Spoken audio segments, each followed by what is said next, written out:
Suddenly, a guy tall enough to touch the doorknob knocks on the door. Seeing this scene, the little brothers have to hide out for a bit. After all, this dude obviously believes in settling things with his fists. Now, let's savor our grudges together.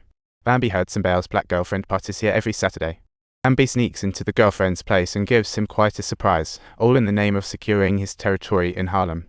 Later, Old Bang goes to find the boss of the neighbor, hoping for a helping hand, but the other guy dismisses him, complaining that Bambi's flyer just isn't top shelf. Not everyone has the guts to turn down Old Bang.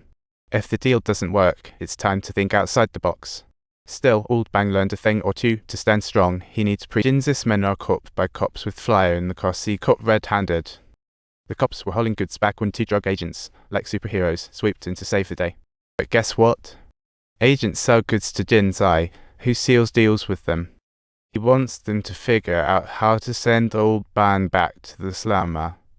So, when Old Bang's hunting for supplies, the two agents bust in out of nowhere to talk about an unexpected drop. They throw Old Bang under the bus before taking him back to the Orange, where he bumps into an old acquaintance who's now the head of the drug squad. Look who's Old Bang knows these cops are bought by Jinzi. After all, his men witness the seizure. Old Bang makes up his mind. The goods are definitely back in Jinzi's possession, so he plans to report this and possibly score big. When the agents catch wind of this plan going south, they can't help but throw a punch at Old Bang. Still, the captain decides to let him go see talk about. Then, Hermano Guado learns that there's more flyer in the precinct than the entire Mafia caper, which gets Old Bang's wheels turning just like that. First, he pays Jinzi a visit and throws down some serious taunts, all just to get his hands on that phone number. Then, he contacts the drug squad leader, who's soon bribed with gibberish. Soon, a big bag of quality flyer flies down from the precinct. Next, they find Jinzi's contact info and the agents see these guys are majorly taking one for the team. Shortly after, another boxing match breaks out, and it's Old Bang and Old Black squads going head-to-head with Jinzi's crew C Popcorn. Anyone from the black side, they send in the rising star Kyungsi, while the white team boasts the unbeaten champion, Holly. But at that crucial moment in the match, guess who shows up? Ollie finds his idol Mel, and suddenly, this match feels legendary. Turns out, as a black man, Ollie wants to speak up for his people, but going public against mainstream beliefs before the championship. That's asking for trouble. Mal advises Ollie to chill a bit, score that championship first, and then raise the voice, it'll carry more weight. But what he didn't count on, the feds already wired him up. Jinzi gets the recording from the feds, and after hearing the convo, he's got a plan. Next, Ollie's snatched by Jinzi's crew, and Jinzi threatens him with the recording. Jinzi wants Ollie to throw the match, so he can control the odds and rake in that sweet, sweet cash. But guess what? Old Bang and Mel catch wind of. Since Ollie's going in as the representative for the whites, Old Bang is secretly hoping he loses. Meanwhile, Malik's wishing Old Bang could lend a hand. When Ollie focuses on speaking up for black folks, Old Bang nods to assist him by cleaning up Jinzi's recording issue, letting him go into the match worry-free. That night, the boxing match kicks off, and both sides are anxiously awaiting the outcome. During the fight, Old Bang's crew stealthily sneaks into Jinzi's hideout. They find the tape, light a match. As it burns, Ollie wins, cheers erupting. Meanwhile, Jinzi grins beside. The next day, Old Bang meets Jinzi's revenge squad as the Italian mafia shows up like knights in shining armor with their guns blazing. They unleash a hail of bullets, turning Old Bang's turf into chaos. By his arrival, his men are gone. Jinzi's revenge is just getting started, but Old Bang isn't planning on going down without a fight.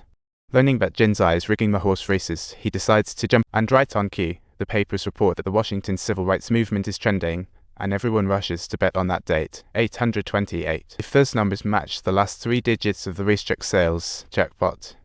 This is precisely the setup Jinzi needs to take down Old Bang. Soon, Jinzi's henchmen approach the racetrack staff, putting on airs like they own the place. Meanwhile, Old Bang notices something fishy about his lucky 828 number. Jinzi didn't even accept that set of digits the day before. Just then, the TV broadcast reveals that the racetrack sales indeed ended with 828. Curse you, Jinzi see Old Bang has been duped. This time, Old Bang might lose $300,000, causing financial ruin. Desperate to survive, he's resolved to borrow money. But after a whole day of running around, he can't borrow a dime.